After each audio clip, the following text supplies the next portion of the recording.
হাসিনা পরিবার ও 10 শিল্পগোষ্ঠীর ৭৬,০০০ কোটি টাকার সম্পদ জব্দ, বিএফআইইউ এর প্রতিবেদন। পাচারের টাকা ফেরাতে বছর শেষে এই সুখবর। চট্টগ্রামে চাঁদাবাজি আর হামলার মুখে বন্ধের পথে ইন্টারনেট ব্যবসা। ভয় দেখিয়ে মোটা অঙ্কের টাকা আদায়ের অভিযোগ, জড়িতদের খুঁজছে পুলিশ। হবিগঞ্জে খোয়াই নদীর বাঁধ ভেঙে হাজারো মানুষের স্বপ্ন তলিয়ে গেছে বানের পানিতে। কৃষি ও মৎস্য খাতে কোটি টাকার ক্ষতি। রাজধানীর বাজারে লাগামহীন চালের দাম, সরবরাহ সংকটের অজুহাতে বাড়তি মাছ সবজি সহ সব নিত্যপণ্যের দাম। এবং দেশের বাজারে 6 মাসের রেকর্ড 90 বার সমন্বয় স্বর্ণের দাম। জানুয়ারি থেকে জুলাই পর্যন্ত কমেছে ভরিতে 60,000 টাকার উপরে।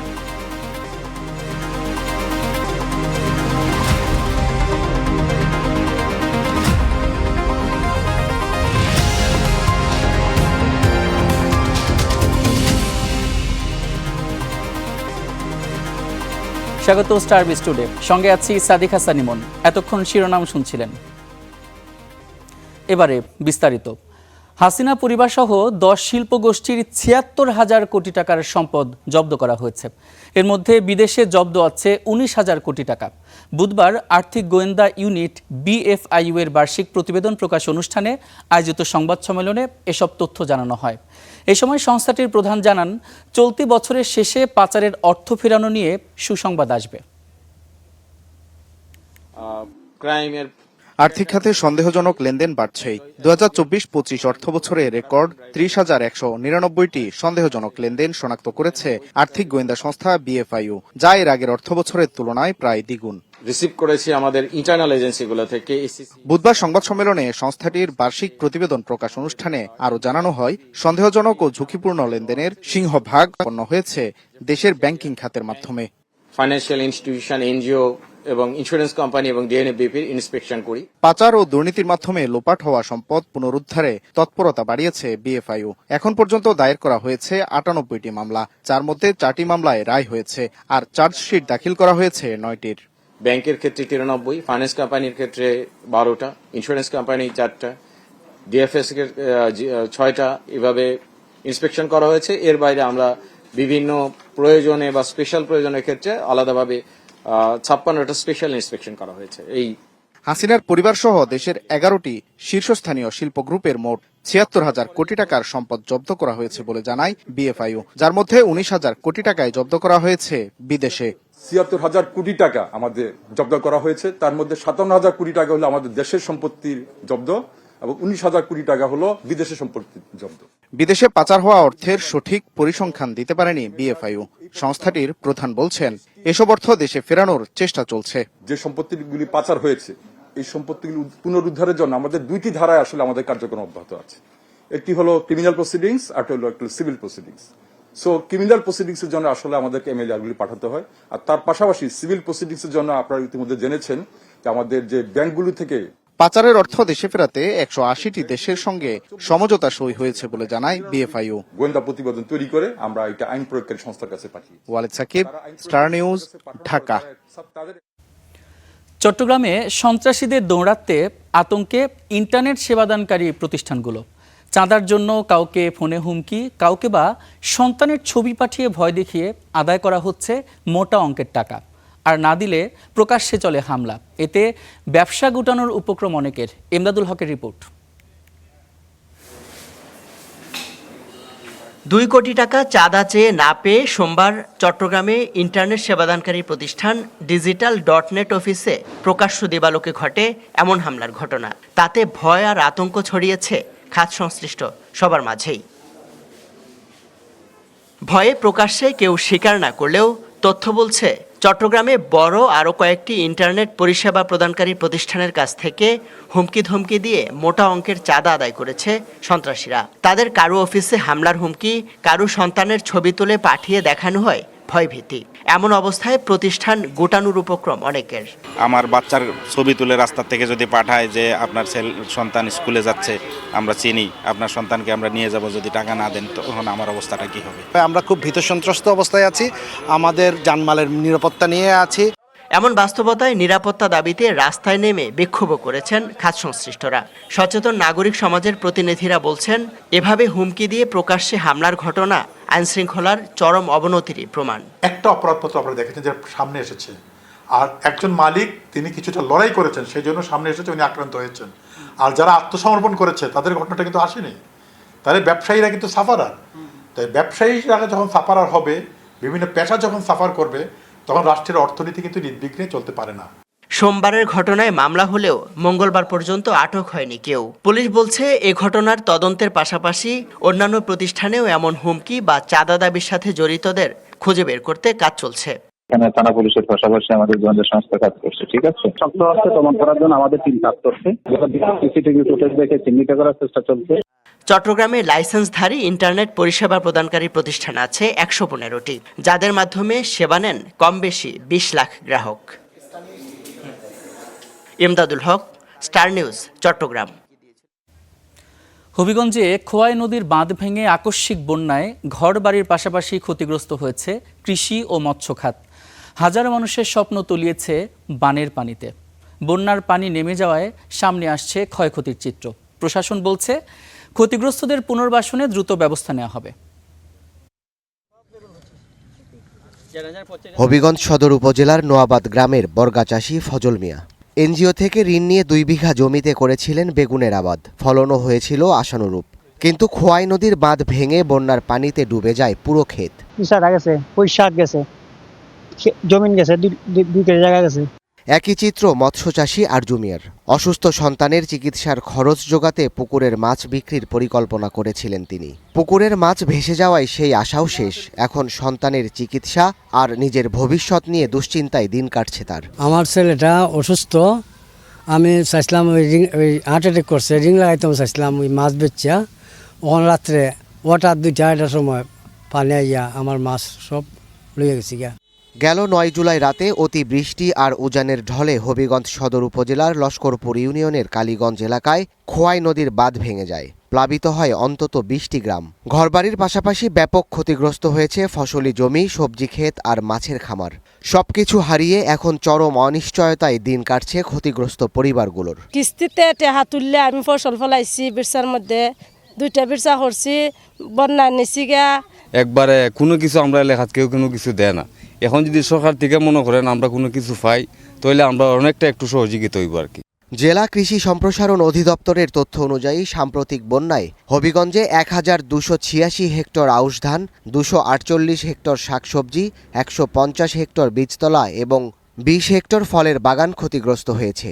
এতে ১৮,২৫৫ জন কৃষকের ক্ষতির পরিমাণ প্রায় ১৪ কোটি টাকা। আমাদের কৃষকদের অবশ্যই কিছু প্রণোদনা দেওয়া হয়েছিল এবং কিছু সবজি প্রণোদনা অলরেডি মাঠে চলছে। এরপরে যদি সরকার আরও কিছু তাদেরকে কৃষকদেরকে প্রণোদনা দেয়, সেটা আমরা অবশ্যই ক্ষতিগ্রস্ত কৃষকদের আমরা কাছে পৌঁছে দেওয়ার আমরা প্রত্যয় ব্যক্ত করছি। এদিকে জেলা মৎস্য বিভাগের তথ্য বলছে, এবারের বন্যায় ১,৪৫৩টি পুকুরের ৬১৩ মেট্রিক টন মাছ এবং প্রায় ৪.৫ কোটি টাকার মাছের পোনা ক্ষতিগ্রস্ত হয়েছে। অবকাঠামো সহ এ খাতে ক্ষতির পরিমাণ প্রায় ৪৮ কোটি টাকা। পুকুরের মাছ, মাছের পোনা এবং অবকাঠামোগত প্রায় ৪৮ কোটি ১৩ লক্ষ টাকার মতো ক্ষয়ক্ষতি হয়েছে। তা আমরা মৎস্য চাষিদের এবং খামারিদিকে বন্যার পরবর্তী সময়ে যে কী করণীয় সেই বিষয়ে আমরা সহযোগিতা প্রদান করে যাচ্ছি। উপজেলা প্রশাসন বলছে, ক্ষতিগ্রস্তদের সহায়তায় সমন্বিত পরিকল্পনা নেওয়া হয়েছে। এই সপ্তাহের মধ্যেই আমরা সকল তালিকা সম্পূর্ণভাবে প্রস্তুত করে ফেলতে পারবো এবং পরবর্তী সপ্তাহে আমরা আশা করছি কাজটা শুরু করতে হবে। এটা যেহেতু দুর্যোগের বিষয়, এটা কুইক রেসপন্সের বিষয় আছে, আমরা অত্যন্ত দ্রুততার সাথে সকল কাজ করছি। সাম্প্রতিক বন্যায় হবিগঞ্জের সবচেয়ে বেশি ক্ষতিগ্রস্ত হয়েছে সদর উপজেলার লস্করপুর ইউনিয়ন। ক্ষতিগ্রস্ত পরিবারের প্রত্যাশা দ্রুত সরকারি সহায়তা ও পুনর্বাসনের। Desk report, star news. নারায়ণগঞ্জের সিদ্ধিরগঞ্জে আদমজি ইপিজেডের অনন্ত অ্যাপারেলস লিমিটেডের একটি গুদামে ভয়াবহ অগ্নিকাণ্ডের ঘটনা ঘটেছে। ভোরে লাগা এই আগুন নিয়ন্ত্রণে আনতে ফায়ার সার্ভিসের ৯টি ইউনিটকে প্রায় ৩.৫ ঘন্টা কাজ করতে হয়েছে। আগুনে গুদামের ক্ষয়ক্ষতি হলেও হতাহতের কোনো খবর পাওয়া যায়নি। ভোর ৪টা, আদমজি ইপিজেডের অনন্ত অ্যাপারেলস লিমিটেডের গুদাম থেকে হঠাৎই ধোঁয়া ও আগুনের শিখা বের হতে দেখে নিরাপত্তা কর্মীরা। মুহূর্তের মধ্যেই আগুনের লেলিহান শিখা ছড়িয়ে পড়ে পুরো গুদামে।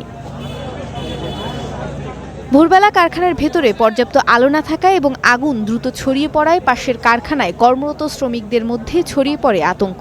ফজর নামাজ পড়তে এসে দেখি কালো ধোঁয়া, আকাশ পুরা ইয়ে হয়ে গেছে। যেহেতু এটা কেমিক্যাল ইস্যু, এই জন্য তারা আপ্রাণ চেষ্টা করে যাচ্ছে। ফায়ার সার্ভিসের ইউনিট যত যাই করুক না কেন, কেমিক্যাল স্টোরে লাগলে আপনার হচ্ছে ওখানে তো কেমিক্যাল আপনার বিক্রিয়া ঘটলে আগুন পানিতে নিভানো সম্ভব না। টানা প্রায় 4 ঘন্টায় যে পানি দেওয়ার পরে প্রায় এখন হালকা হালকা আছে তাও আগুন। ফায়ার সার্ভিস দেরিতে আসছে, আর আসার পরে যে পানির লাইনগুলো আছে এই পানির লাইন থেকে পানি সরবরাহ পায়নি সহজে। খবর পেয়ে একে একে ঘটনাস্থলে পৌঁছায় ফায়ার সার্ভিসের 9টি ইউনিট। টানা সোয়া 3 ঘন্টার যৌথ প্রচেষ্টায় সকাল 7:10 নিয়ন্ত্রণে আসে আগুন। গার্মেন্টস, যেহেতু গার্মেন্টসের গোডাউন, কাপড়ের রুম ছিল ভর্তি, তো আনুমানিক সেটা 35 থেকে 40,000 স্কোয়ার ফিটের একটা সেমি পাকা টিন শেডের একটা গোডাউন, তো স্টিল স্ট্রাকচার। এবং এটা এক পর্যায়ে আগুনের তাপে এক পর্যায়ে ওই স্টিল স্ট্রাকচার সেটটা ভেঙে পড়ে নিচে বিধ্বস্ত হয়। তো সেখানে আমরা কাজ করতেছি।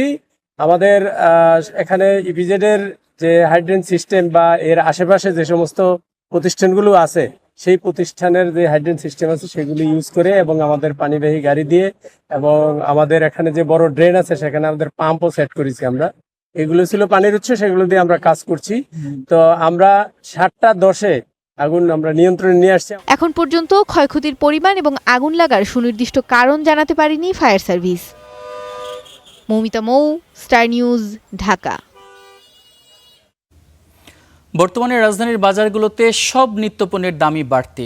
টানা বৃষ্টিতে সরবরাহ ব্যাহত হয় কাঁচা সবজি আর মাছের দাম যেখানে বাড়তি, সেখানে পর্যাপ্ত সরবরাহ থেকেও চালের বাজারে হাঁসফাঁস অবস্থা। বেড়েই চলেছে দাম। বাজারে নেই সরবরাহ সংকট, তবুও লাগামহীন চালের বাজার। বেড়েই চলেছে সব জাতের চালের দাম।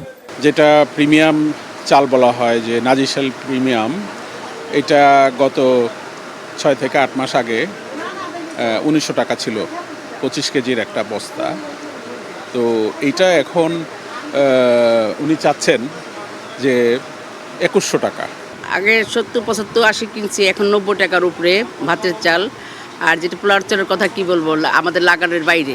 আমরা মধ্যবিত্ত পরিবার, কিনতে গেলে তো হিমশিম খেতে হয়।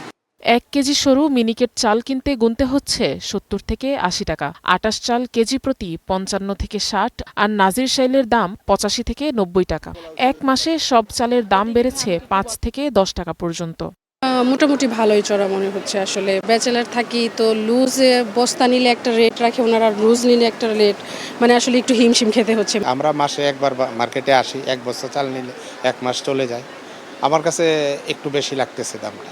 অগ্রহণ মাস অলরেডি চলে গেছে, তাহলে এটা কি জন্য বাড়ালো? এটা সম্পূর্ণ সিন্ডিকেট, মিলাররা কারসাজি করে এটার দাম বাড়াইছে।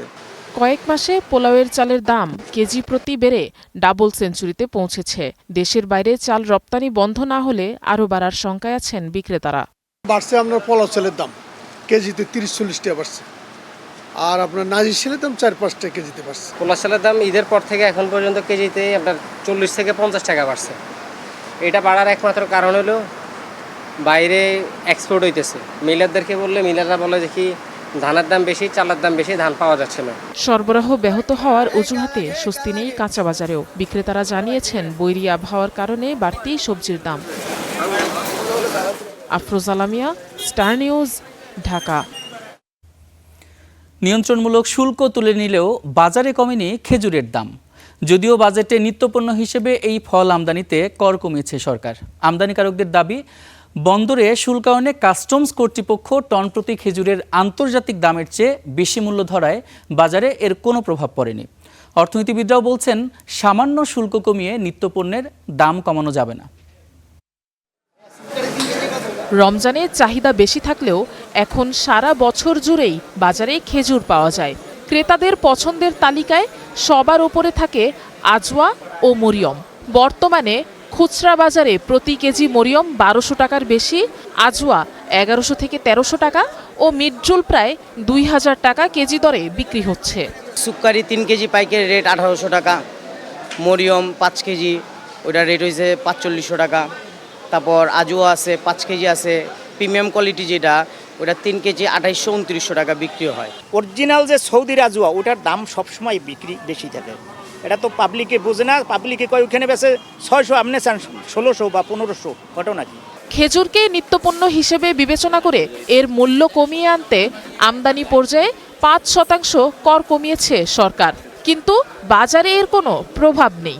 বাজেটের পরে খেজুরের দাম আগের মতোই আছে, খুব বেশি আহামরি কোনো তফাৎ নেই খেজুর। আমি এই যেখানে 1 কেজি খেজুর কিনবো আমার সেখানে 200 গ্রাম কিনে চলে যেতে হচ্ছে, শুধুমাত্র এই উচ্চ দামের কারণে। ব্যবসায়ীদের দাবি, আমদানির সময়ই প্রকৃত মূল্যের চেয়ে বেশি মূল্যে শুল্কায়নে বাধ্য করে কাস্টমস। তবে শুল্ক ফাঁকি রোধে অনেক পণ্যের ক্ষেত্রে ন্যূনতম আমদানি মূল্য বেঁধে দেয় রাজস্ব বিভাগ।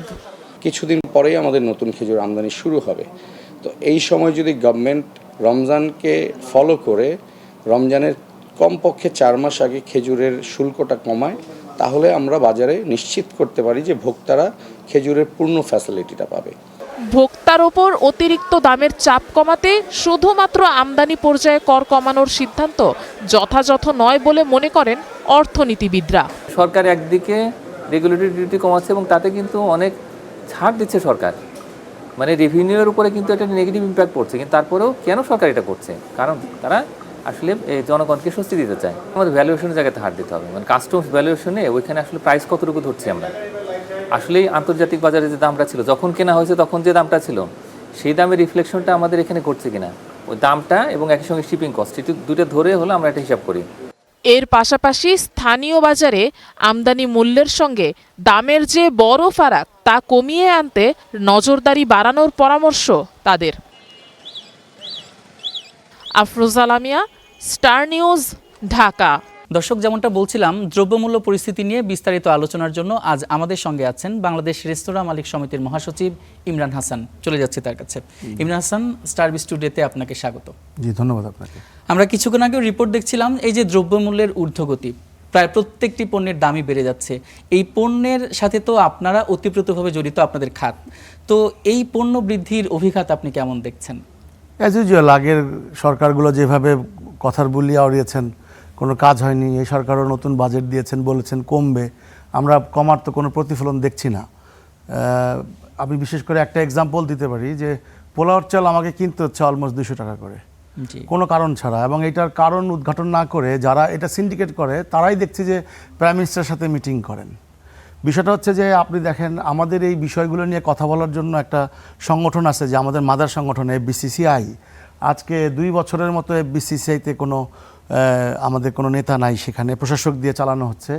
এবং এফবিসিসিআইতে কিছু গোষ্ঠীগত তৎপরতা, যারা সরকারের অনুগত থাকে, যে যখন যে সরকার আছে তাদের অনুগতরা এফবিসিসিআই নিয়ে কাজ করে। এই এফবিসিসিআইয়ের মূল কাজ হচ্ছে সরকারের সাথে দেন দরবার করে আমাদের কি করে একটা সুষ্ঠু বাজার, প্রতিযোগিতামূলক বাজার এবং সুষ্ঠু বাজার ব্যবস্থাপনা, ব্যবসায়ীদের দাবি দেওয়া সব নিশ্চিত করা, সেই কাজ করার জন্য সে এফবিসিসিআইকে ঠুটো জগন্নাথ বানায় রেখে আপনি রাষ্ট্রের কিভাবে ডেভেলপ হবে, বাজার ব্যবস্থা কিভাবে ঠিক হবে, এটা অ্যাটলিস্ট আমার মাথায় ঢুকে না। কারণ আপনি দেখেন, এই যে আমরা বারবার বলে আসছি সিন্ডিকেশন, আপনি এর আগেও আপনাদের চ্যানেলেই বলেছিলাম যে সিটি গ্রুপকে একসাথে এতগুলি টাকা দিয়েছেন, তারা একটা বড় ফুলে ফেপে বড় হয়েছেন। তাদের কারণে না, এই 4 জনের কারণে বাংলাদেশে 20,000 চালকল বন্ধ হয়েছে। আপনার ছোট ছোট তেল মিলগুলো বন্ধ হয়ে গেছে, ছোট ছোট ফ্লাওয়ার মিলগুলো বন্ধ হয়ে গেছে, এই তাদের সিন্ডিকেশনের কারণে। কারণ তারা সমস্ত ব্যাংক থেকে এই 4-5টা কোম্পানি লক্ষ লক্ষ কোটি টাকা লোন নিয়ে তারা বাজার ম্যানিপুলেট করে, বাজারে গ্যাম্বলিং করে টোটাল বাজারটা তাদের কন্ট্রোলে নিয়ে গেছে। কন্ট্রোলে নিয়ে যাওয়ার পরে তারা এত বড় হয়ে গেছে, সেই বড়কে আরও টাকা দিয়ে এখন রাষ্ট্র বিপদে পড়ে গেছে। এখন 36টা ব্যাংক মিলে একটা গ্রুপকে উদ্ধার করার চেষ্টায় আছে। কিন্তু আমাদের যে প্রান্তিক যে হাজার হাজার ব্যবসায়ী ধসে পড়ে গেছে, এবং এই যে বাজার যে অস্থিতিশীল, এই কারণে অস্থিতিশীল কারণ কিছু গোষ্ঠী এটা নিয়ন্ত্রণ করে। আমি চাইলেই গম ইম্পোর্ট করতে পারবো না, আমি চাইলেই চাল ইম্পোর্ট করতে পারবো না, কারণ ব্যাংক আমাকে সেই ফ্যাসিলিটিস দিবে না। ব্যাংক দিবে ওই বড় বড় শিল্পগোষ্ঠীকে। এটারই একটা বড় উদাহরণ দিচ্ছি, এই যে বড় বড় শিল্পগোষ্ঠীগুলো যারা কর্পোরেটের নামে ব্যাংক থেকে হাজার হাজার কোটি টাকা নিয়ে, এই যে চালের পোলাওর চাল, সর্বোচ্চ এই পোলাওর চাল হওয়া উচিত 70 থেকে 80 টাকা বা 90 টাকা, ম্যাক্সিমাম 100 টাকা। সেই চাল আমাকে এখন 190 থেকে 200 টাকায় কিনতে হচ্ছে, কারণ ওই বড় বড় কোম্পানিগুলো প্যাকেটজাত করে তারা হাজার হাজার কোটি টাকা বিনিয়োগ করে দাদন দিয়ে কৃষকের কাছ থেকে চাল নিয়ে স্টক করে এই বাজার ম্যানিপুলেট করছে। এখন আমরা কিভাবে ব্যবসা করব বলেন? আমরা কি চাইলে রাতারাতি দাম বাড়াতে পারবো? আমাদের ভোক্তার সেই ক্যাপাসিটি নাই এখন বাড়তি দামে খাবার কেনার জন্য। আমাদের প্রত্যেকটা রেস্টুরেন্টে 30 থেকে 40% সেল কম, কারো কোনো মাথা ব্যথা নাই। সরকারের স্টেটমেন্ট শুধু স্টেটমেন্ট দিয়ে যাচ্ছে, কিন্তু এই যে সিন্ডিকেশন ভাঙার জন্য বা এই যে প্রচলন চলে আসছে এটা ভাঙার জন্য যে স্ট্রেংথ, যে স্ট্যামিনা বা যে ফোকাস দরকার সরকারের তরফ থেকে সেটা দেখছি না। উপরন্তু আমি দেখলাম যে আগের সরকারের মতোই, আপনি ফ্যাসিস্ট সরকার বলেন, আওয়ামী লীগ সরকার বলেন বা তত্ত্বাবধায়ক সরকার বলেন, এদের যে একটা চারপাশে গোষ্ঠী থাকে না, চারপাশে একটা সুবিধাভোগী ব্যবসায়ী বা তাদের অনুগত ব্যবসায়ী, তাদের দ্বারা আবৃত এই প্রধানমন্ত্রীর দপ্তর। কিভাবে বলি? কারণ ওই কর্পোরেট লোকগুলোর সাথে নিয়েই মাননীয় প্রধানমন্ত্রী মিটিং করছেন। ওইখানে মিটিং করবেন প্রান্তিক ব্যবসায়ীদের নিয়ে, প্রান্তিক ব্যবসা যারা লিড করে অ্যাসোসিয়েশন তাদের নিয়ে। আজ পর্যন্ত আমাদের সেক্টরে কাউকে নিয়ে কোনো প্রধানমন্ত্রী কোনো দিন বসে নেই। আসলে প্রবলেমটা কি আমরা দেখি, কারণ আমাদের সেক্টরে 2 কোটি লোক কাজ করে সরাসরি, 30 লক্ষ শ্রমিক, আমাদের মালিক আছে 4-5 লক্ষ, এবং আমাদের টোটাল এটার সাথে জড়িত হচ্ছে 2 কোটি লোক প্রত্যক্ষ পরোক্ষভাবে। এই যে আমরা প্রতি বছর বিভিন্নভাবে নানা কারণে, কখনো আপনার এলপিজির নামে এই বিভিন্ন গোষ্ঠীগুলো আমাদের কাছ থেকে টাকা হাতায় নেয়। হ্যাঁ, ইন্টারন্যাশনাল বাজারে দাম বাড়ে, সেই দাম বাড়ার অজুহাতে যেভাবে মার্কেট ম্যানিপুলেট করে, মার্কেট থেকে টাকা লুণ্ঠন করে, আমাদের করার কিছু থাকে না, এবং সরকারও সেখানে দেখা যায় অসহায়। এখান থেকে সলিউশন বের করার জন্য এই নতুন সরকারের যে ফোকাস, সেইভাবে আমরা দেখতে পাচ্ছি না, গতানুগতিক বলে যাচ্ছে। কারণ ওই টোটাল আমাদের সিস্টেম সেই আমলাতন্ত্রের কাছেই মনে হয় যে আমাদের এই রাজনৈতিক দলগুলো জিম্মি।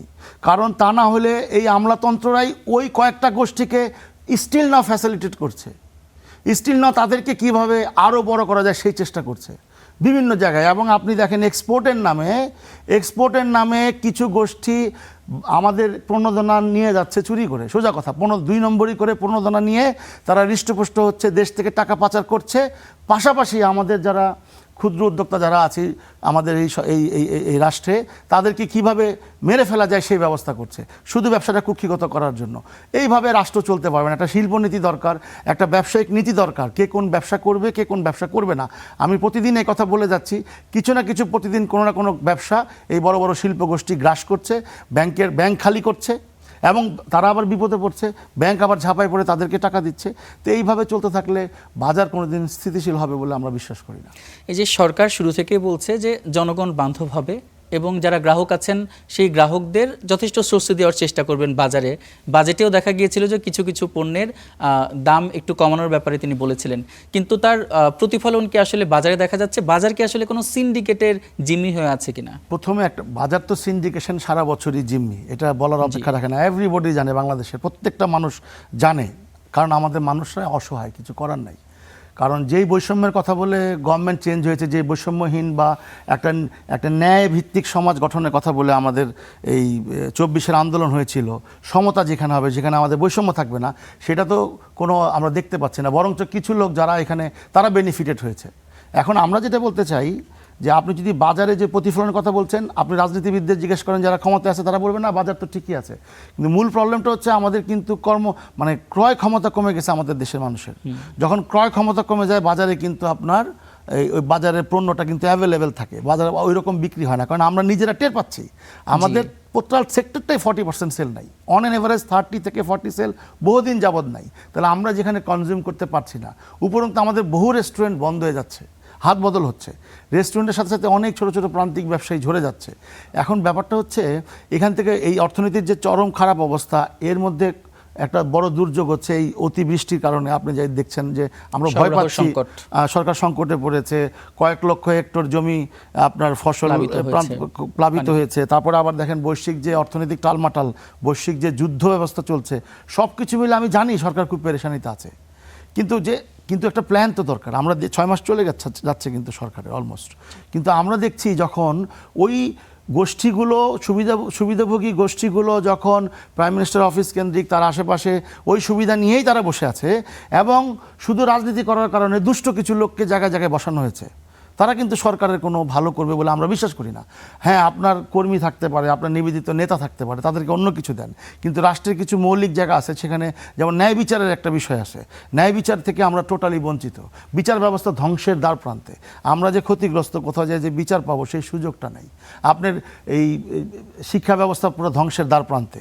আপনি শিক্ষা নিয়ে একটা বড় ব্যবসা শুরু হয়ে গেছে, কারণ আমরা দেখলাম যে করাপ্টেড ট্রাস্টিগুলো, প্রাইভেট ইউনিভার্সিটিগুলো এই আপনার দখল করে আছে, তারা জেল খেটেছে, তারা লুট করেছে, ওপেন পত্রিকায় দেখেছি, টেলিভিশনে দেখেছি, তারাই আবার সেই ট্রাস্টি বোর্ডে গিয়ে আবার লুটপাট শুরু করেছে।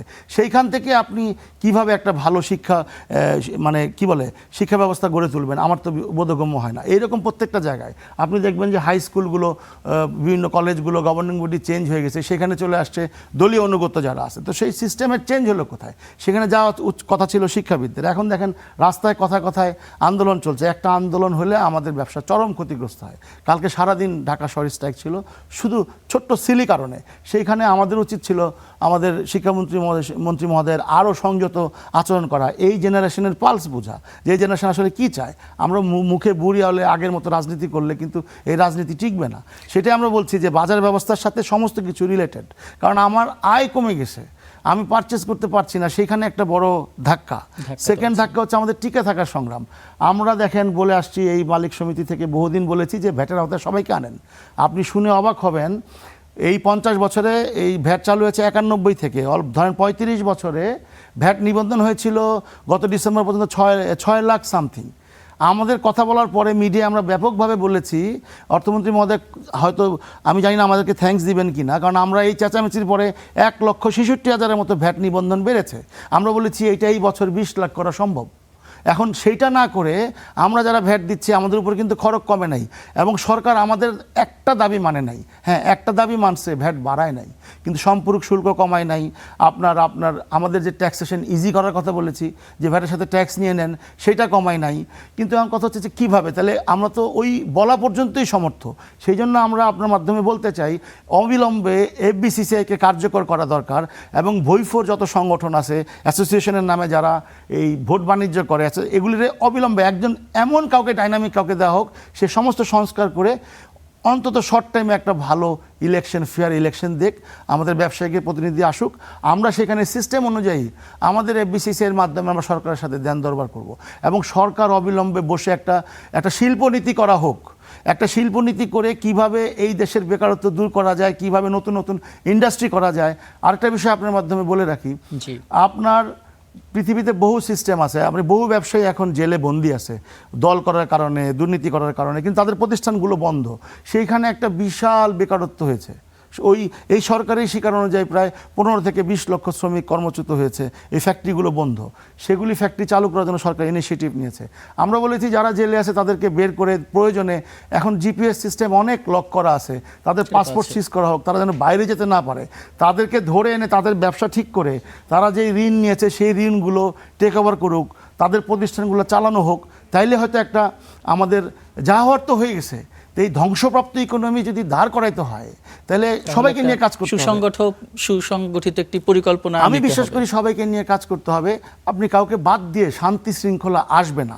যারা দোষী তাদের বিরুদ্ধে সঠিক ব্যবস্থাটা নেই, সেটা আমরা দেখতে পাচ্ছি না। তাহলে পরবর্তীতে হয়তো ওই দোষ করার জন্য কিংবা ওই ধরনের ক্রাইম করার জন্য ওনারা ভয় পাবেন, অবশ্যই সচরাচর করবেন। এই নতুন সরকারের কাছে আপনাদের তো বেশ খানিকটা প্রত্যাশা ছিল, তো ব্যবসা বান্ধব একটি পরিবেশ তৈরির কথাও তো তারা বলেছিলেন, তো তার প্রতিফলন এই পর্যন্ত আপনারা কেমন দেখছেন? আর রাজস্ব খাত আপনি কিছু বলেছেন, আসলে আপনারা কেমন রাজস্ব খাত আসলে চান, কিভাবে আপনাদের সাথে কমিউনিকেট করুক সে বিষয়ে বলেছেন।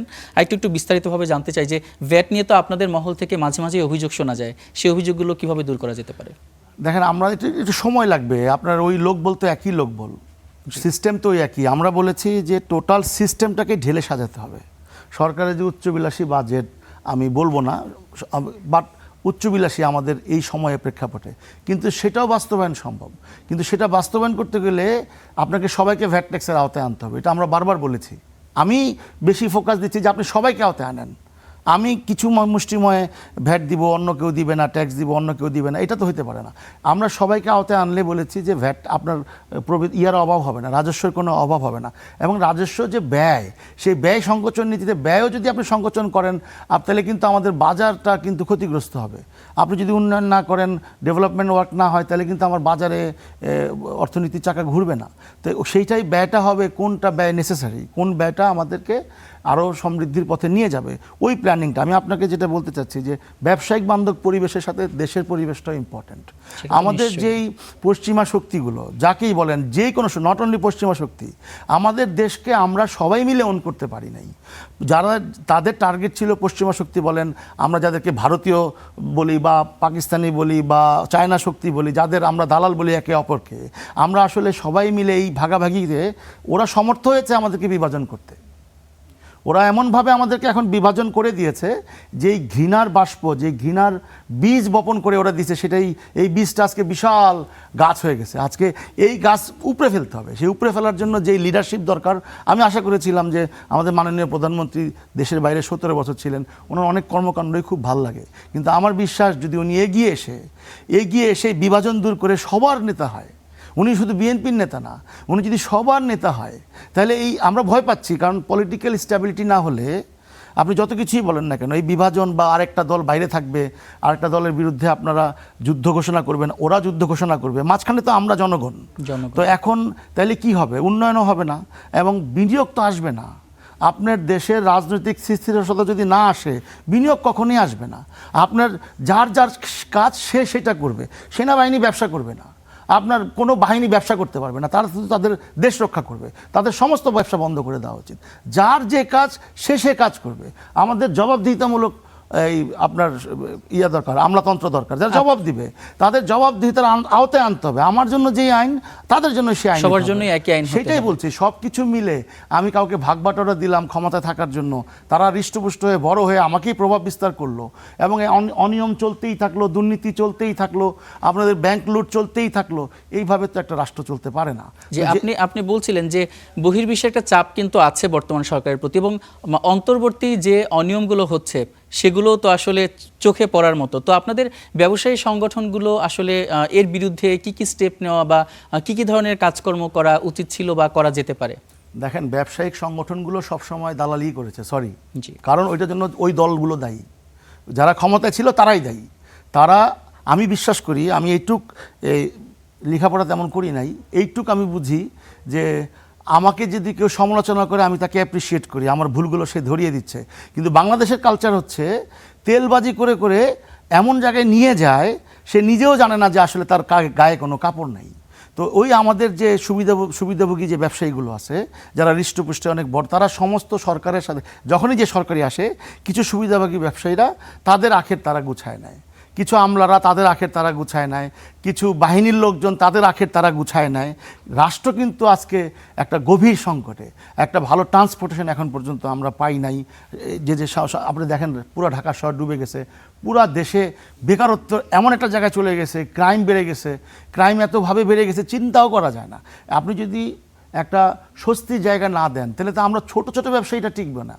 তাহলে কি হবে? দেশ একটা গৃহযুদ্ধের দিকে যাবে। একদল বলবে আমি আর ঢুকতেছি, একদল বলবে আমি আসো দেখে নিব। এইভাবে তো কতদিন চলবে? কতদিন? 55 ইয়ার্স চলে, এই দেশ স্বাধীন হয়েছে, আর কতদিন চলবে? যে আপনার কাছে একদম শেষ মুহূর্তে ছোট্ট করে জানতে চাই, এই যে দ্রব্যমূল্য পরিস্থিতি নিয়ে আসলে এখন এই মুহূর্তে যারা ভোক্তা আছেন তারা তো ভুগছেনই, তো ভোক্তাদের আসলে কি ধরনের স্টেপ নেওয়া উচিত, ছোট করে আপনার কাছে?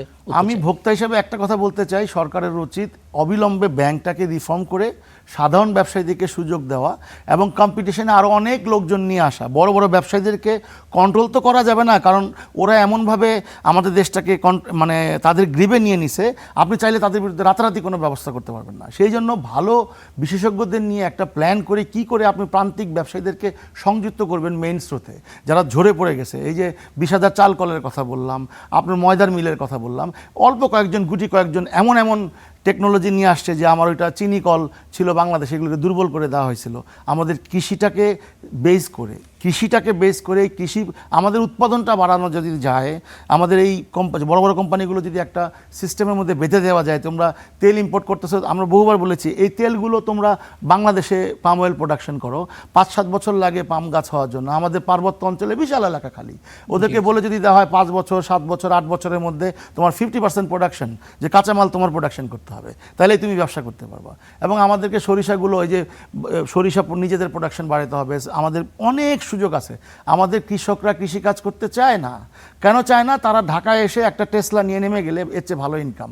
ঢাকায় গাড়িতে আমি ট্যাক্স দিব 2 গুণ 3 গুণ, কিন্তু আমি বারবার বলেছি একই কথা, কিন্তু আপনি রাস্তায় শৃঙ্খলা ফিরাতে পারেন নাই। এখন আপনি বলছেন দারিদ্র লোকগুলা কোথায় যাবে? তা আপনি তো দিনের পর দিন তাদেরকে সুযোগ দিয়েছেন। জি, আসলে যে প্রান্তিক কৃষকরা আছেন তারা যে উৎপাদন করছেন তারা আসলে অনুপ্রাণিত করার জন্য তাদের সঠিক মূল্যায়ন যাতে হয় সেই ব্যবস্থাটা করতে হবে, আপনি যেমনটা বলছেন। আরেকদিকে তাহলে আর এইদিকে যদি তাহলে ভোক্তার একটু স্বস্তি হবে, কারণ তারা পর্যাপ্ত যদি দাম পায় তাহলে যে মূল্যস্ফীতি বৃদ্ধি পাবে, ক্রয় ক্ষমতা সবার বৃদ্ধি পাবে, এবং এই যে বিভিন্ন কারসাজি আছে সেই কারসাজির হাত থেকে যদি আমাদের বাজার ব্যবস্থাটাও মুক্তি পায় তাহলে আসলে আমাদের মুক্তি কিন্তু মিলবে এবং অর্থনৈতিকভাবে কিন্তু নিশ্চয়ই উন্নতি হবে। আপনাকে অসংখ্য ধন্যবাদ আমাদের সঙ্গে যুক্ত হওয়ার জন্য। দেশের অন্যতম সুপার চেইন শপ স্বপ্নের মূলধন শক্তিশালী করা এবং ভবিষ্যৎ সম্প্রসারণের জন্য 700 কোটি টাকা বিনিয়োগের সিদ্ধান্ত নিয়েছে এসিআই। বুধবার ঢাকা স্টক এক্সচেঞ্জকে এই তথ্য জানিয়েছে তালিকাভুক্ত প্রতিষ্ঠান এসিআই। মঙ্গলবার প্রতিষ্ঠানটির পরিচালনা পর্ষদ সভায় এই সিদ্ধান্ত হয়েছে। এদিকে পুঁজিবাজারের বিনিয়োগকারীদের জন্য শেয়ার প্রতি 10 টাকা 50 পয়সা লভ্যাংশ ঘোষণা করেছে গ্রামীণফোন। এই লভ্যাংশ অন্তর্বর্তী সমন্বয়ের জন্য দেয়া হবে। বুধবার পুঁজিবাজারের সূচকের ইতিবাচক প্রবণতা অব্যাহত রয়েছে। লেনদেন হয়েছে 1515 কোটি টাকার শেয়ার এবং মিউচুয়াল ফান্ড। লেনদেন হওয়া শেয়ার এবং মিউচুয়াল ফান্ডের মধ্যে 131টি প্রতিষ্ঠানের শেয়ারের দাম বেড়েছে কমেছে 218টির এবং অপরিবর্তিত ছিল 51টি প্রতিষ্ঠানের শেয়ার এবং মিউচুয়াল ফান্ডের দাম। দাম বাড়া প্রতিষ্ঠানের মধ্যে শীর্ষে ছিল এসিআই।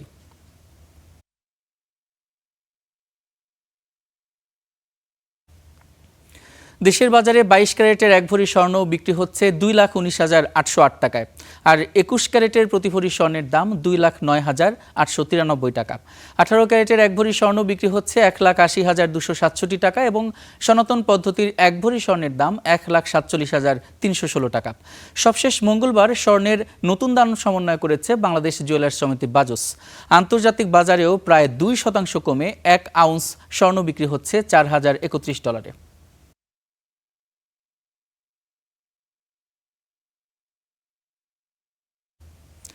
আন্তর্জাতিক বাজারের সঙ্গে মিল রেখে চলতি বছরের প্রথম 6 মাসেই রেকর্ড 90 বার স্বর্ণের দাম সমন্বয় করেছে বাজুস।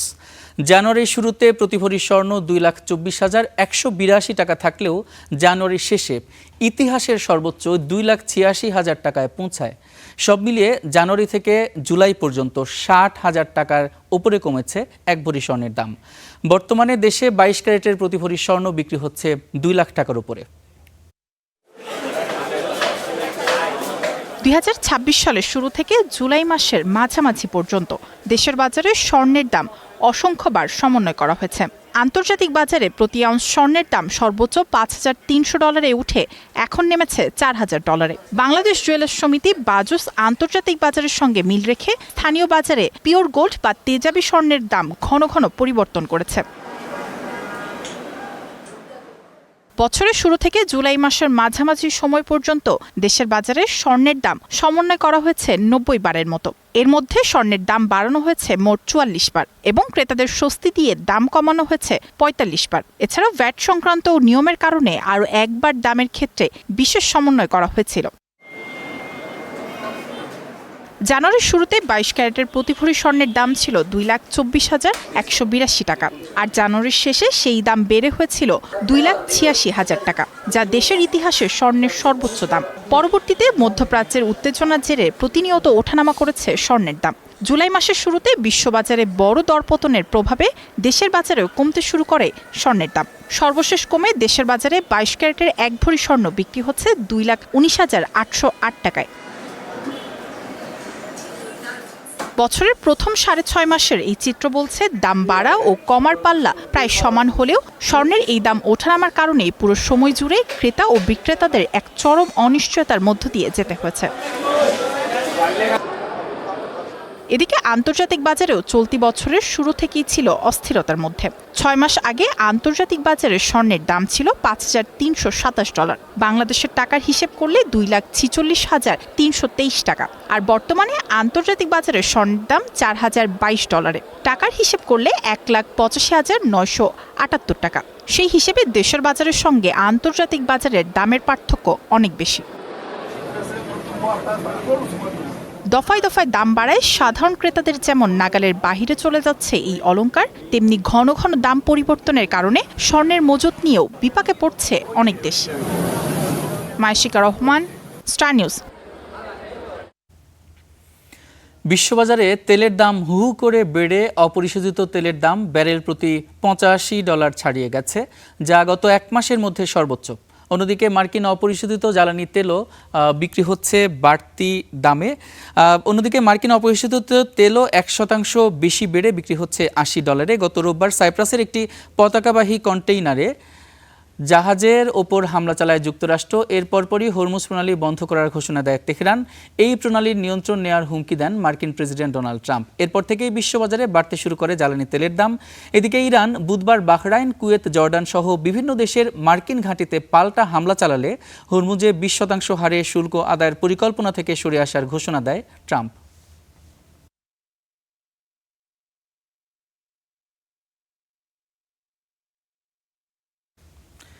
সিরাজগঞ্জে শুরু হয়েছে পার্টেক্স ফার্নিচারের মাসব্যাপী মেলা। এতে ক্রেতারা পার্টেক্স ফার্নিচারের যে কোনো পণ্য বিশেষ ছাড়ে কেনার সুযোগ পাবেন।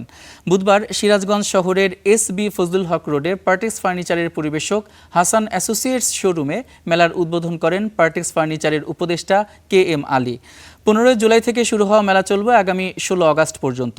মেলার উদ্বোধনীতে আরও উপস্থিত ছিলেন পার্টেক্স ফার্নিচারের chief business development officer Fakhruddin Ahmed, বিভাগীয় বিপণন কর্মকর্তা সাইফ সালেহিন এবং পার্টেক্স ফার্নিচারের সিরাজগঞ্জের পরিবেশক আলামিন প্রিন্স। পার্টেক্স ফার্নিচারের কর্মকর্তারা জানান, মাসব্যাপী মেলায় পার্টেক্স ফার্নিচারের নতুন নতুন পণ্য 10 থেকে 15% ছাড়ে বিক্রি হবে। আমরা কাস্টমারদেরকে 10 থেকে 15% পর্যন্ত ছাড় দিচ্ছি।